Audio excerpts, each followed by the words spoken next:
Is biyaya. Binigyan ako ng instruction ng ating mga officers. Pag dito may binigay sa akin natin lalakanin ng ating mensahe bilang objective nito. So yung ating theme verse na ginamit is Ephesians chapter 2, verses 8 to 9. Sabi dito, sapagkat dahil sa kagandang loob ng Diyos, kayo ay naligtas sa pamamagitan ng pananampalataya, at ang kaligtasang kaloob ng Diyos ay hindi sa pamamagitan ng inyong sarili. Hindi ito bunga ng iyong mga gawa, kaya walang dapat ipagmalaki ang sinuman. Okay, yung text na ito ay ginagamit karaniwan sa usapin ng salvation, about eternal life. Yun yung pinaka-gist nung talata. Ito ay binigay ng Diyos freely, yung biyaya ng ating Panginoon. Pagpapag ko tumungo sa pinaka-text ko, gusto kong bigyan din yung mga struggles sa mga young people ngayon. Kasi rin yung mga struggles, yung mga battles sa buhay. Lahat tayo may mga battles, right? Isang halimbawa ng mga battles ng kabataan ngayon ay yung pag-aaral. Sino rito kahit exam week mo this coming week or project, marami mo kasang paperworks, and then dito ka. No? Hindi mo dito ka. Dahil na kahit sa mga young people ko, gumagawa ng video, may mga projects, review, may mga minimemorize. So yun yung battle ng young people ngayon, pag-aaral. Ang dapat hindi mo pabayaan, pag-aaral dapat mabutiin, at pag-aaral dapat ayusin. Dahil yung battle ng young people. Next na battle ng mga kabataan, relationship. Sino rito yung may jowa? Kumano yun? Di ba parang nalita nito? Sino yung may jowa? Girlfriend, boyfriend. May mga jowa pa kayo? Okay? Bakit na yung people yan? Yung usapin ng relationship. Okay? So lahat tayo at papasok sa relationship. No? Pero bilang isang kabataan, may mga battle tayo sa usapin ng relationship. Siyempre may mga relationship na nasa magandang patutunguhan. Okay, na doon nakapasok sa kalooban ng Diyos. Minsan, may mga nakapasok tayo relationship na minsan, may nalalabag tayo sa usapin ng kalooban ng ating Panginoon. Kahapon, favorite tayo pag-usapan lang sa church na nasugbulan lang ng mga kabataan. Kahapon, pinag-uusapan natin yun. Dahil hindi kami natuloy sa mission namin sa bulihan dahil ang bulan, napag-uusapan namin ng mga kabataan yung relationship. May sa akong kabataan na interesado. Lahat din natin mong pag-usapan sa pag-ibig. Kasi parang malalaman siya na. Kasi ang sermon to, for last week hanggang kahapon, how to know God's voice. Yung sermon ko last week. Tapos yung Sunday school namin yung ikot about how to maintain your relationship with God. Ano doon yung enjoyment, ano doon yung gladness. Doon umikot yung aming pag-aaral for almost September about 8, halos 5 weeks namin nag-uusapan. At ito nakaraan 2 Sundays, pinag-uusapan namin how to hear God's voice. So, ang ibig sabihin, pinag-uusapan namin yung mga bagay na yun dahil gusto namin muna palagyan yung pananampalataya sa Diyos, pagkakilala sa Panginoon. Pero minsan, sa nagpapasal ko sa mga nasimbahan, ay yung usapin ng relationship sa mga boyfriend girlfriend. Ako tinuturo ko sa mga kabataan ko, lalaki at babae, lagi sinasabi sa kanila, sa boys muna. Sabi ko sa mga boys, pag magliligaw kayo, okay, huwag kayo magliligaw para mag-girlfriend lang yan. Okay, huwag kayo magliligaw para girlfriend lang yan. Pag niligaw mo sa tao, hindi na mo siya magsasawa na. Okay? Amen! Amen! Sino kami sa akin? Huwag kayo magliligaw ng babae, mga boys, for experience lang. For the sake lang may dagdag sa pambilang ng mga naging ex mo. Okay? Pag magliligaw ka, siguraduhin mo, pinag-pray mo, pinag-fast mo, hiningi mo sa Panginoon. No, hindi mo kilig-kilig, hindi mo pogi-pogi, ganda-ganda lang.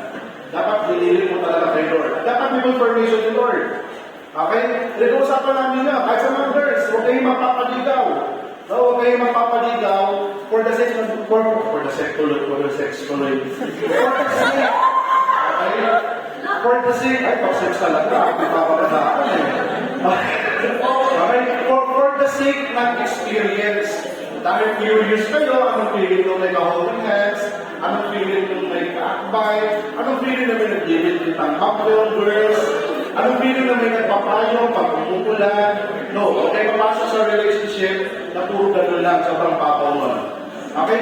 Kung mapapaligaw kayo, syempre, ang season ninyo ngayon ay pang-aral. Diploma muna, okay, bago jowa.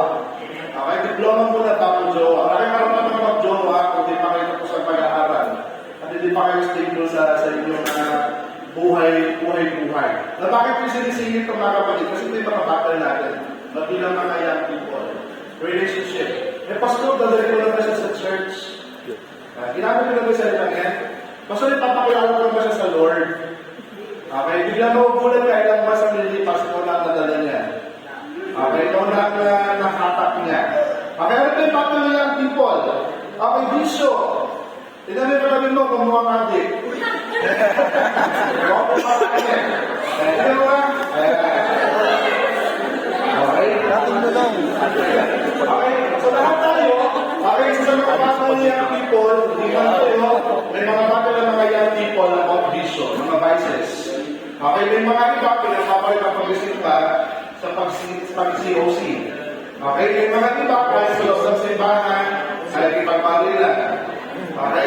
So, addition yan. May iba, kahit sa loob ng simbahan, nakikipag-chat kung balikan nyo. Nakikipag-video call. Okay, vision. Next, ano pa yung mga battle sa young people? Broken family. Okay, may mga yan tayong mga young people na kanilang battle sa kanilang buhay ay yung broken family. Okay, may mga pag-aaway-away sa kanilang pamilya, may mga hindi pagkakaunawaan, at kumisan sila bataan mas pinipili na doon sa barkada kasi sa kanilang bahay hindi na maranasan yung safe space. Sa loob ng kanilang bahay hindi na maranasan yung tunay na saya, yung paglalakad. Kasi, okay, ano nangyayari, may broken family. No? So in every battle, mga kapatid, sorrow, tears, no, etc., God always there to lift you up. Amen ba? In every battle, sorrow, tears, God is always there to lift you up. We are sinners, but He gives us the love that we don't deserve. Dito na papasok yung grace ng Lord. Lahat tayo makasalanan.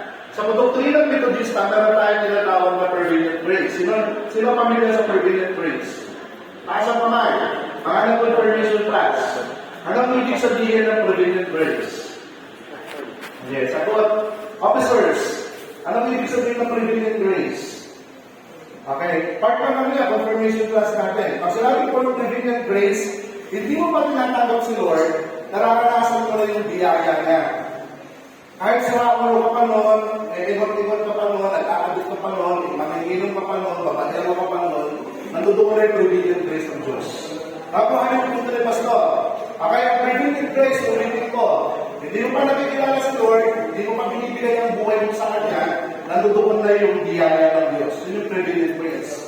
So kapag nakilala mo sa Lord, doon papasok yung justifying grace. So we're talking about biyaya eh. Kaya gusto ko pahapyawan itong tatlong grace na ito.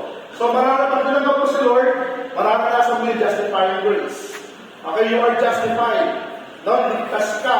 Ilinis ka ng Panginoon, tinatawag ka ng Panginoon. At ang sumunod, ano sumunod doon? Sufficient. Nakasama mo sa'yo? Sufficient. Sanctifying grace. Dahil na-justify ka na, patungo ka kayo sa isang proseso, yung sanctification grace tinatawag. Noon ang ating Diyos, tinatawag ka, nililis ka. Okay? So yun yung grasya na pinag-uusapan natin sa oras na ito, mga kapatid. Kaya kung gusto nyo pag-usapan ng mas malaliman yung grasya ng Diyos, tingnan niyo yung number 1 na yun, yung prevenient grace ng Diyos. Kasi doon papasok, nung hindi mo makilala ang Diyos, doon na yung biyaya niya. Nung panahon na nakipag-inuman ka, nandoon ng biyaya ng Diyos. Sa panahon na nahulog ka sa mga maling relasyon, sa mga maling gawain, nandoon yung biyaya ng Diyos. Okay? Lahat kami naranasan natin yun, kahit hindi pa natin nakilala yung ating Panginoon. Kaya marami sa ating mga kapatid, kailangan maunawaan ko. So pupunta tayo sa teksto na ating pinag-uusapan. Sabi natin sa teksto na binasa natin kanina, sapagkat dahil sa kagandaang loob ng Diyos, kayo ay naligtas sa pamamagitan ng pananampalataya at kaligtasan. Ito'y kaloob ng Diyos at hindi sa pamamagitan ng inyong sarili. Hindi ito bunga ng iyong mga gawa, kaya walang dapat ipagmalaki ang sinuman. Unang punto mga kapatid, dahil sa kagandahang loob ng Diyos. Sabihin niyo sa katabi niyo, magandahang loob. Magandahang loob. So dahil sa kagandahang loob ng ating Panginoon, ano rin binigay niya sa atin? Dahil sa kagandahang loob ng Diyos, kayo ay naligtas. Now, ito yung teksto na ginagamit. Yung naalala ko nung ako nag-aaral sa previous, sa Bible School. Isa sa mga unang pinapagawa ng Bible School, napapasulatin ka ng statement of faith mo. So, ano yung view mo ng palataya mo, ano yung stand mo. So, isa sa mga nakalagay sa teksto ko doon, itong Ephesians chapter 2, verse 8 and 9. Actually, hanggang 10 yan. No, doon yung pinapakita na dahil sa kagandahan loob ng ating Panginoon, okay, tayo ay naligtas. Sino rito yung sobrang mo na-appreciate yung grace ng Diyos kahit ang dami mong sablay sa buhay? Na-appreciate yun. No, ang dami mong sablay sa buhay, mas especially sa mga naglilingkod. Sino mga member ng worship team? Mga worship team na nandito. Grabe yung grace ng Lord sa inyo. No, sa kabila na may mga sablay tayo sa buhay, no, ginagamit pa rin tayo ng ating Panginoon para makatayo sa harap. Kaya ako very particular ako, sa lahat ng mga simbahan pinupuntahan dapat ang worship team, pagtapos kumanta dapat umupo sa harap. Kasi may mga ibang gawain ng worship team, pagtapos kumanta, kala ko mga performer na rin daw tayo ang next event. Pagkatapos mag-gig, pupunta na sa likod, magsistambay na, kung nakapinig sa sermon ng pastor. Hello? Ito na pamahigit ah. Okay? O worship team, huwag yung gawin mo gami yun. Meron ako tayo sa simbahan, pagtapos mag-worship, magpapatugtog, magpakanta ng worship team. Pagtapos, tumambay na sa likod, nagdala. Hindi na nakinig sa sermon ng pastor.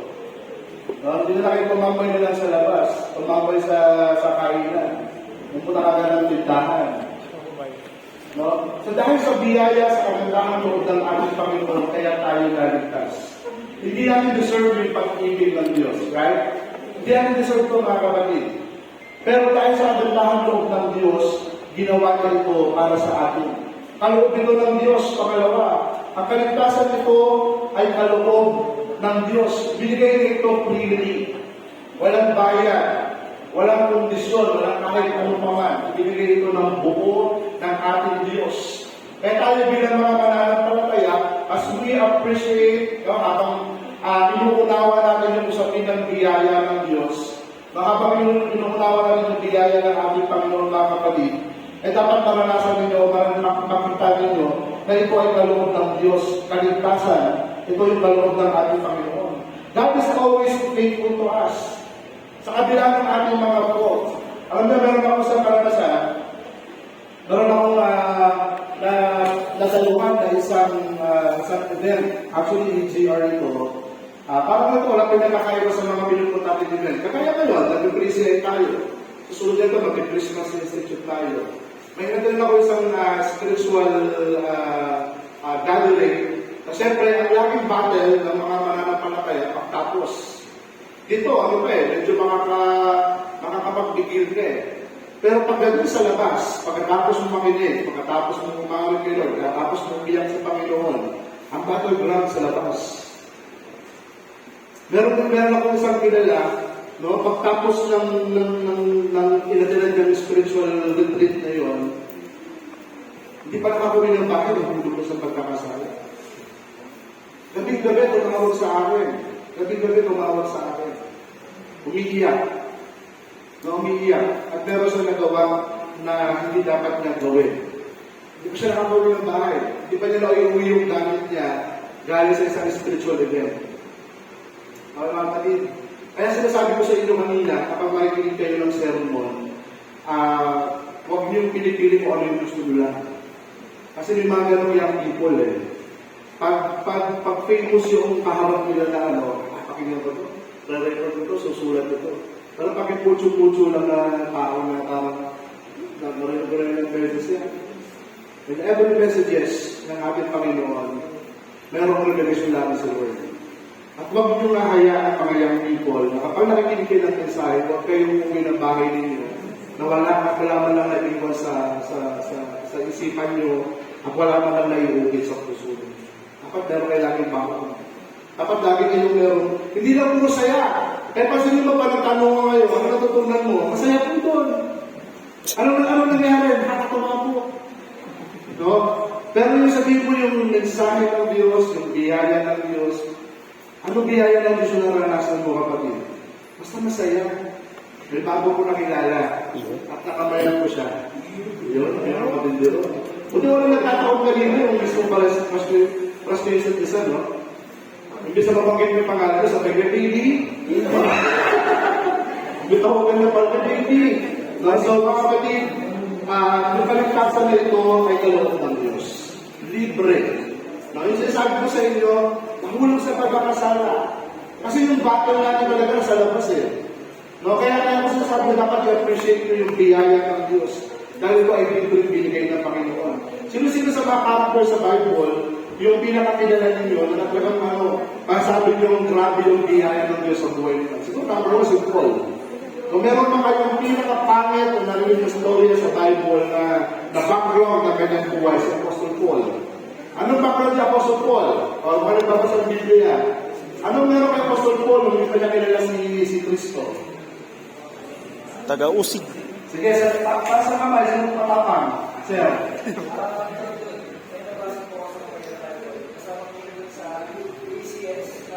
BCS?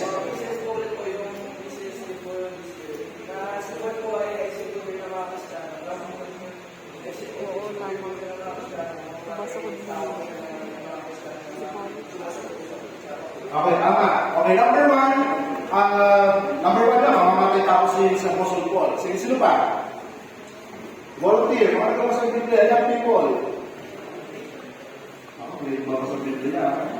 Oo, kasi puro sa yaran. Nagkakas sa Biblia. Ano pero kay Apostle Paul, hindi pa nakilala si Jesus? Church record. Sino pa? Magsasayit na ito, pagpapagod yung tribo nyo.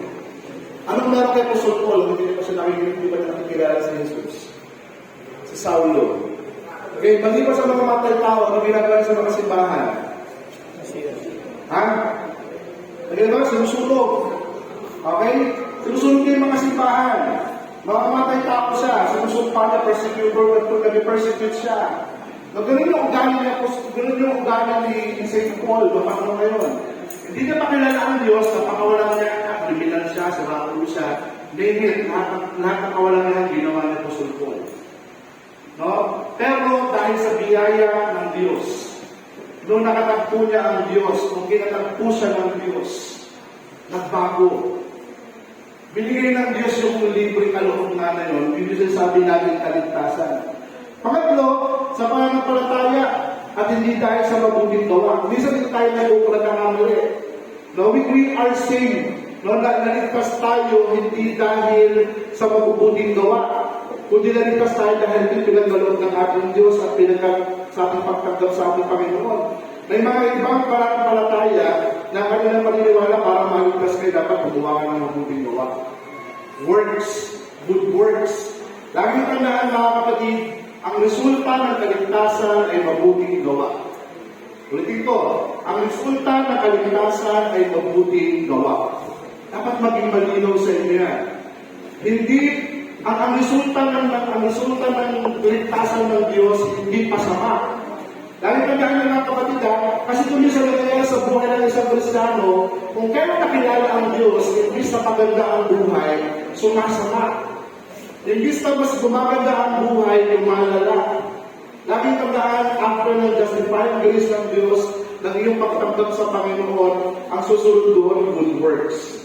Magre-resulta sa mabuting gawa, ang kaligtasan na pinagkaloob sa inyo ng ating Panginoon. Despite all pain, pressure in life, tayo bilang mga mananampalataya, burdens or silent battles na meron tayo, no, sa buhay natin to, always remember, God is greater than your current situation.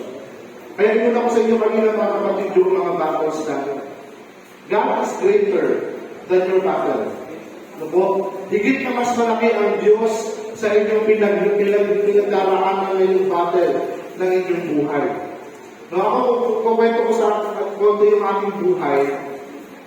Yung lagi binabanggit ni Esli na magkalugar kami sa mundo, kung si Esli masama na yung lugar nila, mas masama sa lugar ko. Actually, yung lugar namin sa Parola, okay, sa Tondo, malapit sa Pierdos, kung kapital kayo sa Parola, name lahat ng siraulo, makikita mo. No, name lahat ng, grade 5 pa lang ako, ulit na ako ng Red Horse. Uso pa, may mucho pa ba ngayon? Talong, ma-active pa kayo, may mucho, Okay, grade 5 pa lang, nakakatingin na ako ng harap. No? Pag dinescribe ko sa inyo yung lugar namin, pag nakasurvive ka doon, nakatapos ka ng pag-aaral, naging mananampalataya ka, lumabukas sa mananampalataya mo, napakatibay kong Kristiyano. Napakatibay kong Kristiyano. Dahil yung environment na meron kami, napakasama. Mga hold-upper, magnanakaw, nagdadapper, wala namang issue ng rapist sa amin, pero lang puro kriminal ang karamihan na nakakasama. To the point, nadumating ako sa trugo ng buhay ko, mga kapatid. High school ako, tagahawak na ako ng baril ng mga hold-upper sa amin. Pero naman ako hold-up. Tagahawak na ako ng baril. Pero nung high school ako, nagdadala ako ng baril dahil yung bandang 2004 sa lugar namin, puso yung barilan, puso yung katayan. So dahil sa lugar namin nakatira yung pinakasiraulo sa lugar namin, kumbaga sa selda parang mayores sa lugar namin, binigyan kami ng baril na iisa. At ang pwesto namin sa bubong. Puso doon kahit nakakabaon ka na, kahit naaway ka namin, bawal pa kayong gano'n. May gano'n karanasan doon.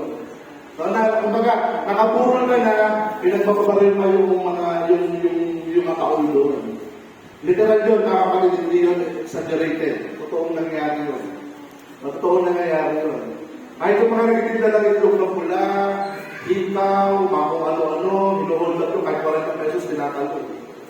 Ano kasi ulo sa amin? Nangyayarap pa lang ng kutsilyo sa karinderya, ano pa naman kutsilyo? Akala naman nung may-ari ng karinderya, magbubukas ka lang ng bilyata. Mamaya kayo, tatanan ng pinito ng paluto, at kapit mo lang. Ganun mawawalan ngayon mga tao sa amin. Kaya kapag nakasurvive ka sa ganun, kawalan yung lugar, kahirap na lugar, grabe yung biyaya ng Diyos na ipinagama sa iyo.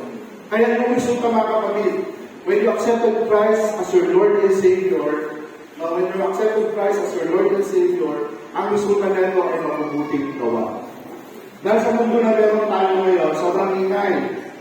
No? That's the reason why we can hear the voice of God. Kaya hindi natin marinig yung boses ng Diyos, masyado maingay. Anong reason bakit hindi pa natin narinig yung boses ng Diyos? Yung hindi pa natin nararagyan na kasalanan. Ano pa yung mga reason bakit hindi natin narinig ang boses ng Diyos? Yung mga tanong mga pagkakamali, pagkakasalanan natin. Yun yung mga reason bakit hindi natin narinig ang kalooban o yung boses ng ating Panginoon. Yung pag-ibig ng Diyos, mga kapatid, lagi natin narinig yan na agape. Pag sinabing agape, ito yung agape love of the Lord. No, unconditional love ng ating Panginoon. Siguro ito yung naranasan mo na umibig. Pag pag-ibig, nagigising tayo dito. Sige. Siguro ito yung kapatayo na lang ako. Gagawa na lang ako. Sige. Kaya ko naman yung volunteer. Pag wala ng volunteer, mag-volunteer mo ako. Diba, kakilala ko na lang. Ikaw na orange. Share na ka. Sa mga ay Ako muna sa akin. Perfect. Sino ba siyang pogi na pag-ibo? Ayban po. Ha? Ayban.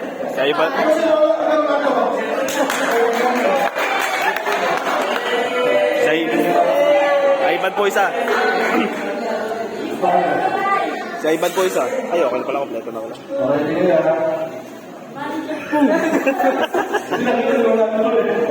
Okay, game. Ang tanong ko sa inyo, ano yung pinaka-nagustuhan yung pinaka-ako sa inyong tao regarding daw? For example, ikaw na yung nakamahalin mo, habang sunay, iwan, so, yeah. Ano yung salita na pinaka-ako sa inyo na talagang hindi yung nakamahalin? Hindi na relation to love, ha? Wala ka sa relation to love. Ay, wala ka na kayo ng sige. Kasi may nanako sa inyo. Okay, game. Kung ano pa natin na papahalan na ito eh. Okay, ano yung pinaka-pag-prepare na pinaka-ako sa inyo ng tao in regards to love? Kung ano yung salita, ha? Sige, wala ka si Sir. Pag-iiyak ka, It's the Okay, game.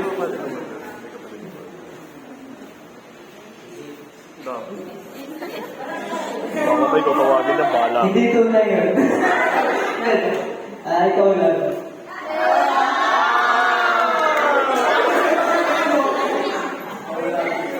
Ikaw lang, magpapabayan. Okay, game. Si Kuya. Si Kirk. Yan yung pinalaman sa'yo na yung mga kalimutan. Yung Yung puti bago yun. Hindi. Ah!